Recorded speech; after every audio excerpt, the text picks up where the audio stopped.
जय Hind dear friends.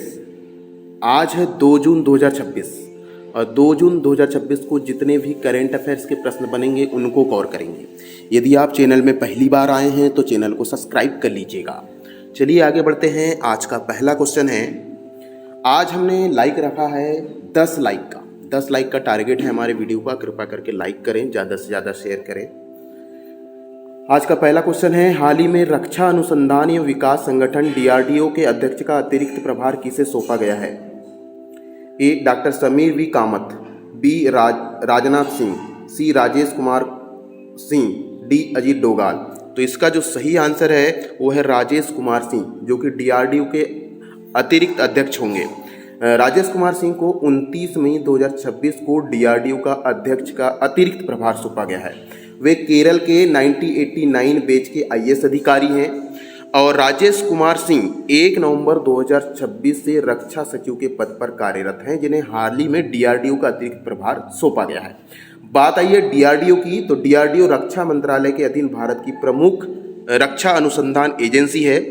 DRDO doctor Sameer V Kamat का DRDO अध्यक्ष के रूप में कार्यकाल 31 मई 2026 को समाप्त हुआ। उनके स्थान पर राजेश कुमार सिंह को अभी अतिरिक्त प्रभार दिया गया है।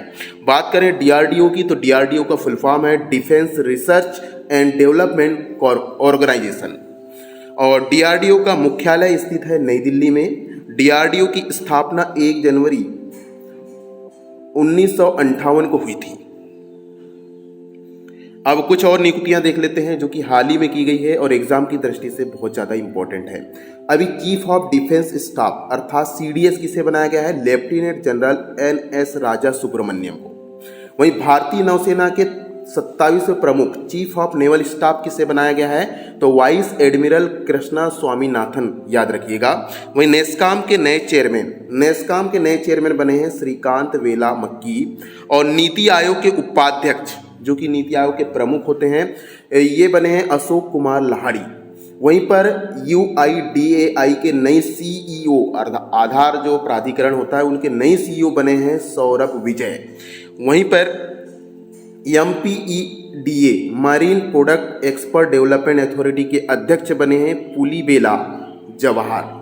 वहीं पर राष्ट्रीय पिछड़ा आयोग अर्थात एनसीबीसी की अध्यक्ष बनी है साध्वी निरंजन ज्योति।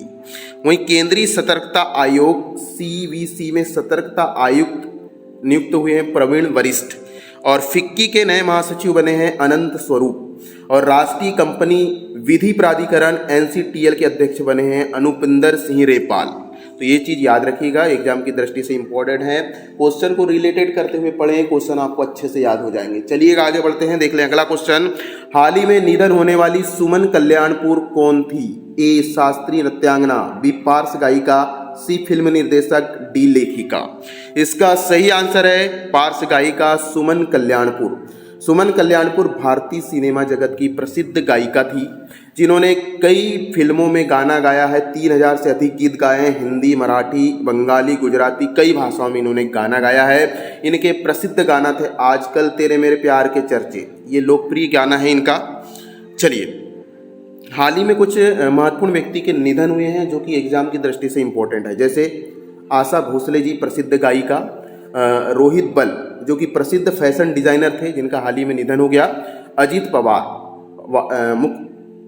पवार जो कि महाराष्ट्र के वरिष्ठ राजनेता थे, प्रोफेसर माधव गाडविल प्रसिद्ध पारिस्थितिक वैज्ञानिक थे, इनका हाल ही में निधन हो गया, मेजर जनरल बीसी खंडरू पूर्व मुख्यमंत्री और उत्तराखंड भारतीय सेना के वरिष्ठ अधिकारी थे, प्रशांत तामंग इंडियन आइडियल विजेता थे, इनका निधन हो गया, कविंदर पुरकायस्थ पूर्व केंद्रीय मंत्री थे, मुकुल राय तृणमूल कांग्रेस के प्रमुख रणनीतिकार थे, जिनका हाल ही में निधन हो गया है। तो इनको याद रखिएगा, एग्जाम की दृष्टि से इंपॉर्टेंट है। चलिए आगे बढ़ते हैं, अगला महत्वपूर्ण क्वेश्चन। हाल ही में तेलुगु गंगा परियोजना समझौते के तहत तमिलनाडु को प्रतिवर्ष कृष्णा नदी का कितना जल प्राप्त करने का अधिकार है? अभी तेलंगाना और तमिलनाडु के बीच में गंगा परियोजना के तहत, कृष्णा नदी के तहत बहुत ज़्यादा खींचातानी चल रही थी, विवाद चल रही थी, लेकिन समझौता हो गया है। ए तो कितना समझौता हुआ है भैया? 8 TMC feet, B 10 TMC feet, C 12 TMC feet, D 15 TMC feet. कितना प्रतिदिन मिलेगा भैया जल? तो 12 टीएमसी फीट तेलुगु गंगा परियोजना के माध्यम से कृष्णा नदी का जल चेन्नई की पेयजल आवश्यकता के लिए तमिलनाडु को उपलब्ध कराया जाएगा। कृष्णा नदी का जल आंध्र प्रदेश के कंदलेरू जलाशय से छोड़ा जाएगा। यह जल तेलुगु गंगा नहर प्रणाली के से होकर तमिलनाडु के पुंडी जलाशय तक पहुंचेगा। पुंडी जलाशय चेन्नई को अपनी 4 प्रमुख जलाशयों में से एक है और ये चेन्नई की प्यास बुझाएगा। याद रखिएगा, तेलुगु गंगा परियोजना तमिलनाडु में चेन्नई की प्यास बुझाएगा। ठीक है, यह समझौता कब हुआ था भैया? तो जनवरी अप्रैल के दौरान हुआ था। और जल तमिलनाडु सीमा तक पहुंचने से पहले नहर प्रणाली में लगभग 152 किलोमीटर की दूरी तय करता है। बहुत लंबा चलेगा लेकिन जल पहुंच जाएगा चेन्नई तक। चलिए, कहां से कहां तक जाएगा याद रखिएगा। तमिलनाडु ये चेन्नई की प्यास बुझाएगा। आंध्र प्रदेश से छोड़ा जाएगा, तमिलनाडु पहुंचेगा। आंध्र प्रदेश के किस स्थान से छोड़ा जाएगा भैया? कंदलेरू जलाशय से छोड़ा जाएगा। और कहां पहुंचेगा ये? तमिलनाडु के पुंडी जलाशय में पहुंचेगा और ये चेन्नई की प्यास बुझाएगा। तो इतने पॉइंट याद रखिएगा। चलिए आगे बढ़ते हैं।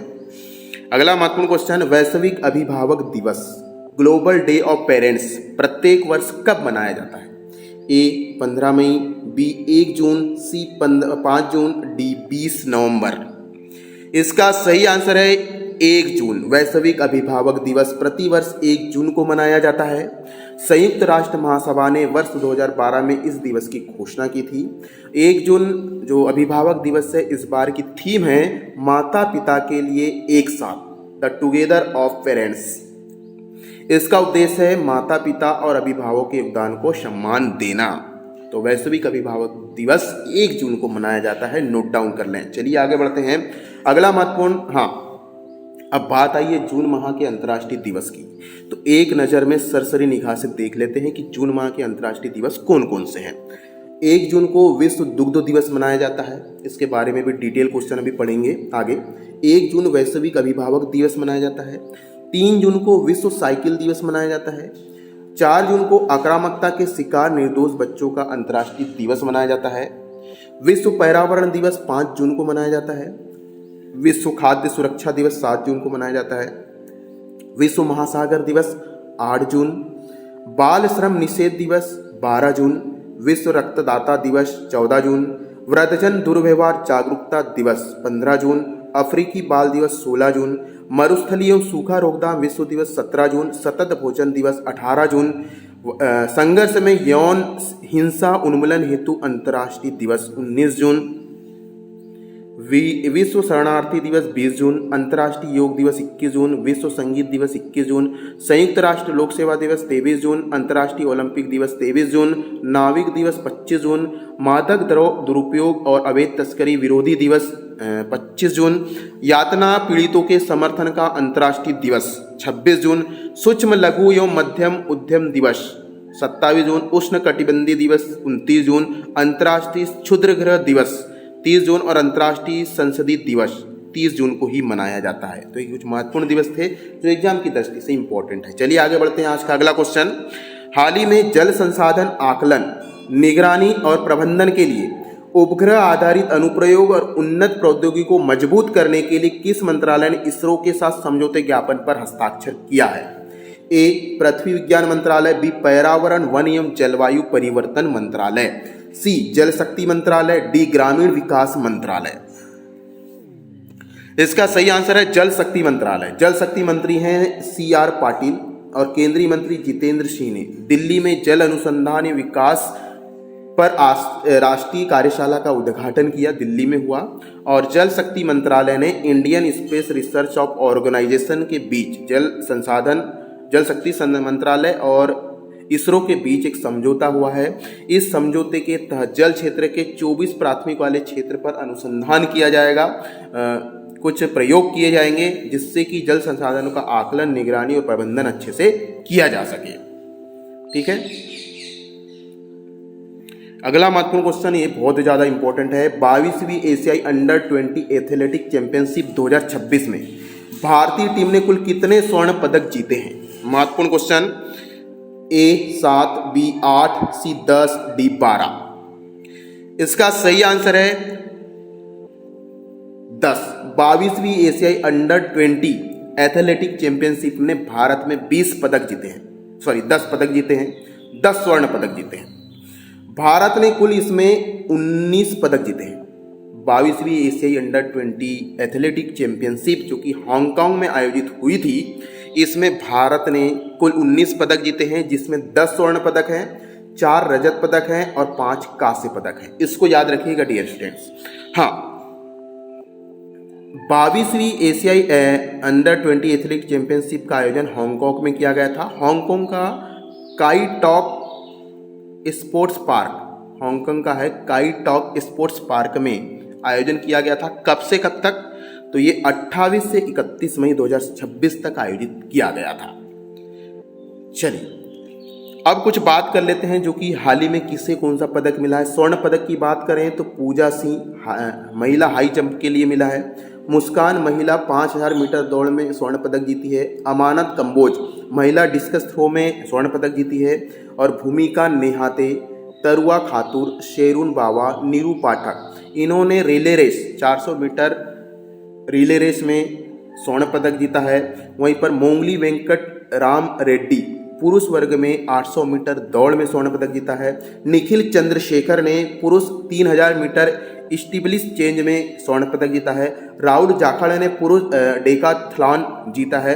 और शहनवाज खान ने पुरुष लंबी कूद जीता है। नितिन गुप्ता ने पुरुष 5000 मीटर रेस वॉक जीता है।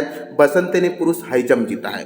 वहीं पर रजत पदक के विजेताओं की लिस्ट यहाँ पर है और कांस्य पदक विजेताओं की लिस्ट भी यहाँ दी गई है। इसको आप एक बार देख लीजिएगा, मैं पढ़ूंगा तो ये क्वेश्चन जो वीडियो है लंबा हो जाएगा। चलिए अगला महत्वपूर्ण क्वेश्चन, हाल ही में सर्वोच्च न्यायालय में 5 नए न्यायाधीशों की नियुक्ति के बाद मुख्य न्यायाधीश सहित न्यायाधीशों की कुल संख्या कितनी हो गई? ए 33, बी 35, सी 37 और डी 39 अर्थात 39। सही आंसर है 37। राष्ट्रपति के मुख्य न्यायाधीश के परामर्श पर सर्वोच्च न्यायालय में 5 नए न्यायाधीश की नियुक्ति कर दी गई है। और वे कौन कौन से न्यायाधीश हैं, नाम याद रखें। न्यायमूर्ति सिलनागु, न्यायमूर्ति श्री चंद्रशेखर, न्यायमूर्ति संजीव सचदेवा, न्यायमूर्ति अरुण पल्ली, न्यायमूर्ति अधिवक्ता वेंकिता सुब्रमण्य मोहना। इस प्रकार अब पहले कितनी थी सुप्रीम कोर्ट में न्यायाधीशों की संख्या? 33। अब बढ़कर कितनी हो गई है? 37। याद रखिएगा, सर्वोच्च न्यायालय भारत की सर्वोच्च न्यायिक संस्था है। इसकी स्थापना 28 जनवरी 1950 को की गई थी। वर्तमान में भारत के सर्वोच्च न्यायालय के मुख्य न्यायाधीश हैं न्यायमूर्ति सूर्यकांत, जिनकी नियुक्ति 24 नवंबर 2025 को 53वें मुख्य न्यायाधीश के रूप में हुई थी। अगला महत्वपूर्ण क्वेश्चन, हाल ही में भगवान बुद्ध के प्रमुख शिष्य जो कि अरहत सारिपुत्र और अरहत महामौलयानन के पवित्र अवशेषों को बुद्ध पूर्णिमा 2026 के अवसर पर किस मठ में स्थापित किया गया था? ए महाबोधि मठ बोधगया, बी तवांग मठ अरुणाचल प्रदेश, सी गांदा तेग चेनलिंग मठ उलानबटोर, डी हेमिस मठ लद्दाख। सही आंसर है उलानबटोर मंगोलिया का मठ है गांदा तेग चेनलिंग, जो कि ये जो पवित्र अवशेष है कहाँ से ले जाए गए हैं? सांची से ले जाए गए। सांची कहाँ पर है? सांची का स्तूप है मध्य प्रदेश में। और यह प्रदर्शनी लगी है मंगोलिया की राजधानी उलानबटोर में। वहाँ पर एक पवित्र अवशेष को रखा जाएगा।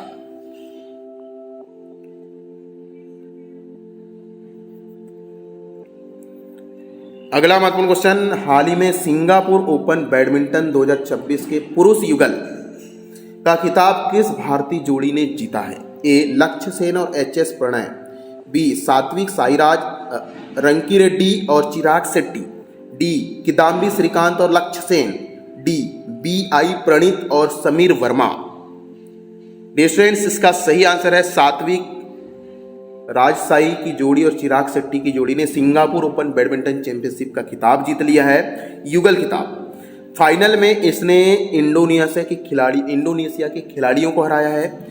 फजर अल्फैन और मोहम्मद सोहिबुल फिक्री को हराया है। और जीत की जोड़ी के साथ लगभग 2 वर्षों के लंबे इंतजार के बाद ये सफलता प्राप्त हुई है। हमारे केंद्रीय खेल मंत्री है मनसुख मांडवीय ने इनको शुभकामनाएं दी है। हम भी इनकी शुभकामना प्रेषित करते हैं, कमेंट बॉक्स में जरूर लिखें। हाँ, याद रखिएगा अब कुछ इम्पोर्टेंट बैडमिंटन प्रतियोगिताएं जो कि हाल ही के दिनों में संपन्न हुई है और एग्जाम की दृष्टि से इम्पोर्टेंट है। देविका सिहांग ने फरवरी 2026 में थाईलैंड मास्टर सुपर 300 जीतकर अपना पहला BWF वर्ल्ड टूर महिला एकल खिताब जीता। वहीं पर ये तो मैंने बता दिया। हाँ, साध्विक रेड्डी और राधिका शर्मा ने अजरबैजान इंटरनेशनल 2026 का मिश्रित युगल का खिताब जीता है।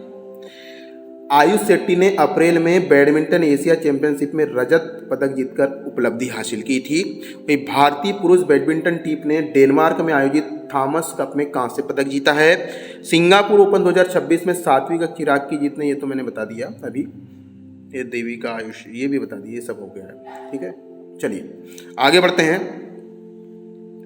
अगला महत्वपूर्ण क्वेश्चन है, हाल ही में 31 मई 2026 को भारत के नए प्रमुख रक्षा अध्यक्ष CDS के रूप में किसने कार्यभार संभाला है? A general Vipin Rawat, B general Anil Chauhan, C general NS Raja Subramani, D general Manoj Pandey.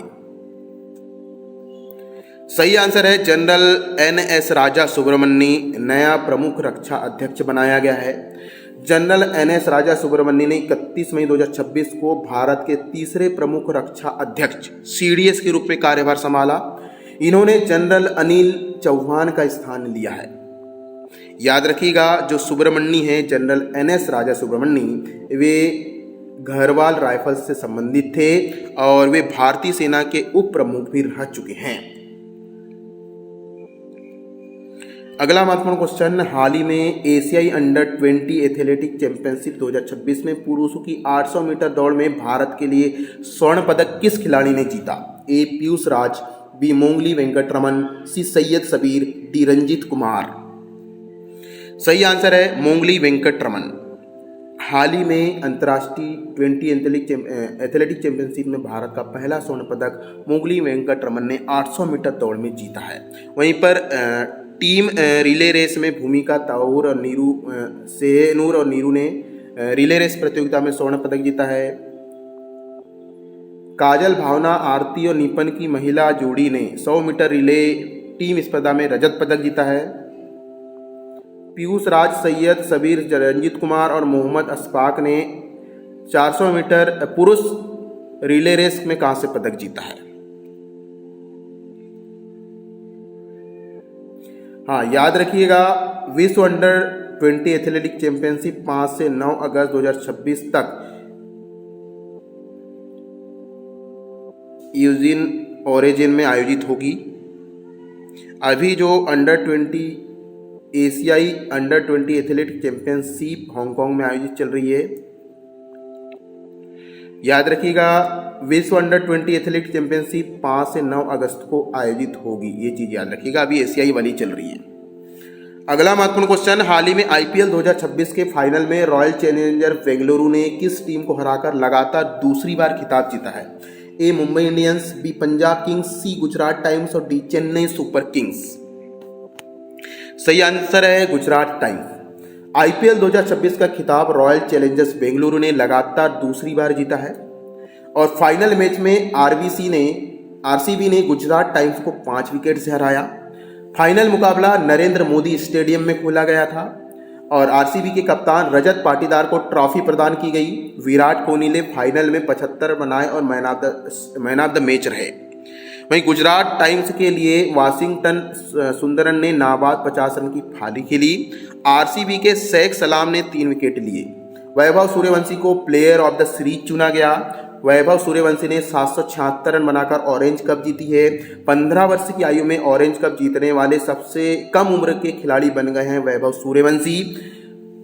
Kagiso Rabada ने 29 विकेट लेकर पर्पल केप अर्थात बेस्ट सबसे ज़्यादा विकेट लेने वाले जो खिलाड़ियों को पर्पल केप मिलती है। Catch of the season Manish Pandey को दिया गया और सीजन में सर्वाधिक 172 डॉट बॉल फेंकी है मोहम्मद सिराज ने और सीजन में सबसे अधिक 75 चौके लगाए हैं साई सुदर्शन ने। तो ये IPL की कुछ झलकियां थी, याद रखिएगा। इससे संबंधित अगर आप चाहते हैं तो इसका एक अलग डिटेल वीडियो हम बना देंगे। फिलहाल आगे बढ़ते हैं।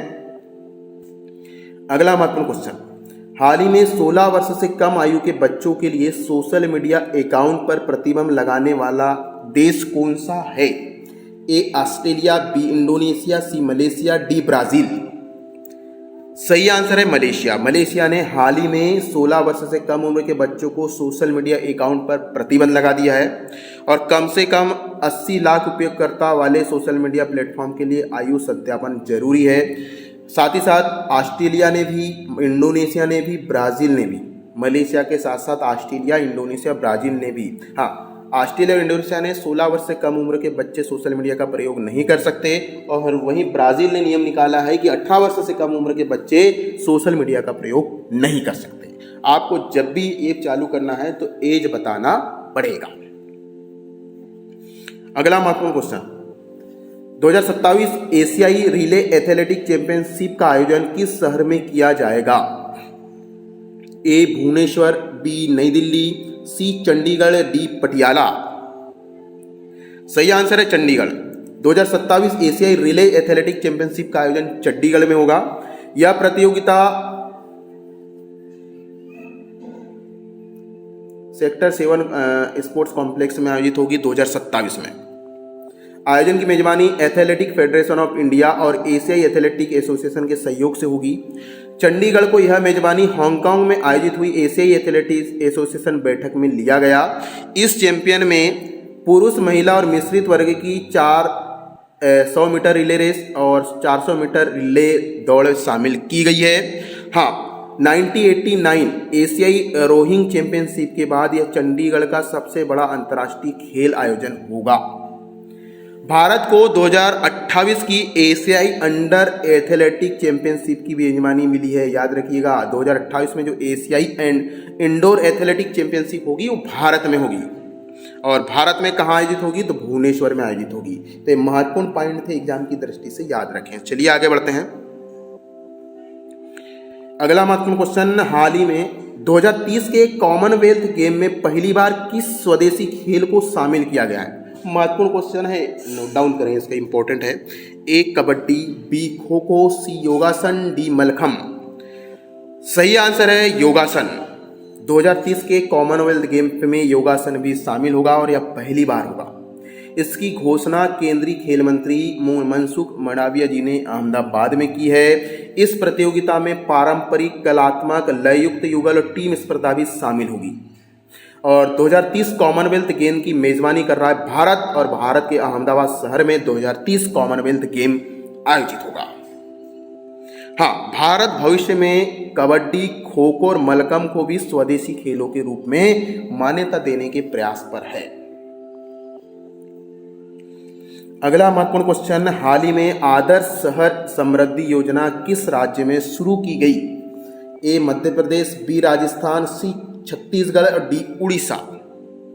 सही आंसर है छत्तीसगढ़। छत्तीसगढ़ में आदर्श शहर समृद्धि योजना शुरू की गई है और इसका मुख्य उद्देश्य नगर पालिकाओं, नगर पंचायतों को आधुनिक सुविधाएं प्रदान करना। इसके लिए 200 करोड़ का प्रावधान रखा गया है। पहले प्रोजेक्ट के तहत 32 नगरीय निकायों का चयन हुआ है। चयनित निकाय की बात करें तो बस्तर, सरगुजा, रायपुर, बिलासपुर, दुर्ग संभाग इसमें शामिल है। याद रखिएगा सॉरी मुख्यमंत्री नगर उद्यान योजना की तर्ज पर इसे विकसित किया जाएगा। आज का वीडियो थोड़ा लेट हो जाएगा क्योंकि लेट उठा था मैं, इसलिए वीडियो भी लेट शूट कर रहा हूं। चलिए अगला महत्वपूर्ण क्वेश्चन, हाल ही में हर वर्ष विश्व दुग्ध दिवस कब मनाया जाता है? World Milk Day. ए 22 अप्रैल, बी 1 जून, सी 5 जून, डी 16 अक्टूबर। सही आंसर है 1 जून। 1 जून को विश्व दुग्ध दिवस मनाया जाता है और संयुक्त राष्ट्र के खाद्य एवं कृषि संगठन अर्थात FAO ने वर्ष 2001 में विश्व दुग्ध दिवस मनाने की घोषणा की थी। दुग्ध उत्पादकों की जागरूकता फैलाने के लिए यह दिवस मनाया जाता है। भारत विश्व का सबसे बड़ा दुग्ध उत्पादक देश है और भारत में श्वेत क्रांति के जनक हैं वर्जिस कुरियन। एक महत्वपूर्ण क्वेश्चन, हाल ही में India first Olympic gold hockey triumph at Amsterdam नामक पुस्तक के लेखक कौन है? रूप Singh, B K Arumugam, C Dilip Tirkey, D Ajit Pal Singh. सही आंसर है K Arumugam. India first Olympic gold, hockey triumph at Amsterdam नामक पुस्तक के लेखक हैं के अरुमुगन। ये बेस है भारत ने पहली बार जब हॉकी में स्वर्ण पदक जीता था। कब जीता था? 1928 में। कहाँ पर? एम्स्टर्डम ओलंपिक में, जिन्होंने नीदरलैंड को हराकर पहला गोल्ड मेडल जीता था, उस पर आधारित है यह किताब। ठीक है। पुस्तक का विमोचन 26 मई को हुआ, स्वर्ण पदक की 98वीं वर्षगांठ के अवसर पर। विमोचन भारतीय ओलंपिक संघ की अध्यक्ष पीटी उषा और दिलीप तिर्की द्वारा इसका विमोचन किया गया। आज के करेंट अफेयर्स की क्लास के पहले कल के करेंट अफेयर्स के रिवीजन कर लेते हैं। कल के करेंट अफेयर का रिवीजन कर लेते हैं। विश्व तंबाकू निषेध दिवस कब मनाया जाता है? याद रखिएगा, विश्व तंबाकू निषेध दिवस 31 मई को मनाया जाता है। हाल ही में चर्चा में रही समाधान दीदी क्या है? तो ये AI आधारित शिकायत चैटबॉट है। हाल ही में खेत बचाओ अभियान का शुभारंभ मध्य प्रदेश के किस जिले से किया गया? रायसेन।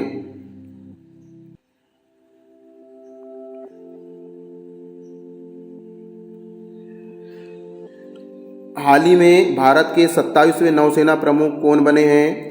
तो एडमिरल कृष्णा स्वामीनाथन। हिंदी पत्रकारिता के 200 वर्ष पूर्ण होने पर उद्दंड मार्तंड के सम्मान में सम्मान डाक टिकट प्रथम दिवस कवर किसने जारी किया? Jyoti Rajeshwar Scindia. Fit India Sundays on cycle के 36वें संस्करण का आयोजन कहाँ किया गया? शिलोंग में। योग आंध्र अभियान किस राज्य में शुरू हुआ है? आंध्र प्रदेश में। हाल ही में स्वच्छ मोबाइल ऐप शुभारंभ किस राज्य ने किया है? पश्चिम बंगाल ने। मादा चीता निर्वा और उसके 3 शावक को छोड़ने के बाद कुनो राष्ट्रीय उद्यान में चीतों की संख्या कितनी हो गई? 20। हाल ही में कर्नाटक कांग्रेस विधायक दल का नेता किसे चुना गया है और जो अगले मुख्यमंत्री होंगे? DK शिव कुमार। हाल ही में स्वच्छ मोबाइल ऐप का शुभारंभ किस राज्य में हुआ है? ये तो हो गया। हाल ही में UAE चैंपियन लीग 2026 का खिताब किसने जीता है? पेरिस सेंट जर्मन ने। और हाल ही में पश्चिम नौसेना का कमान किसने संभाला है? वाइस एडमिरल संजय वात्स्यायन ने।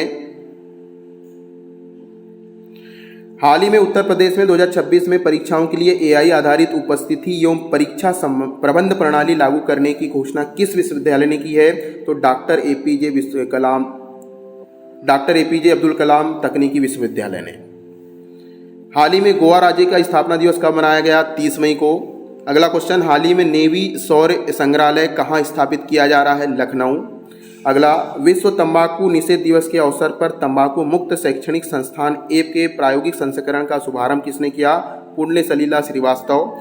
हाल ही में ग्रीन एनर्जी कॉरिडोर का चरण 3 योजना किस राज्य में शुरू की गई है? आंध्र प्रदेश में। मिशन क्वीन पाइनएप्पल किस राज्य में शुरू किया गया है? त्रिपुरा में। तो कल के क्वेश्चन के इंपॉर्टेंट क्वेश्चन थे जिसका रिवीजन हो गया। आज की वीडियो यहीं पर समाप्त करते हैं। जय हिंद।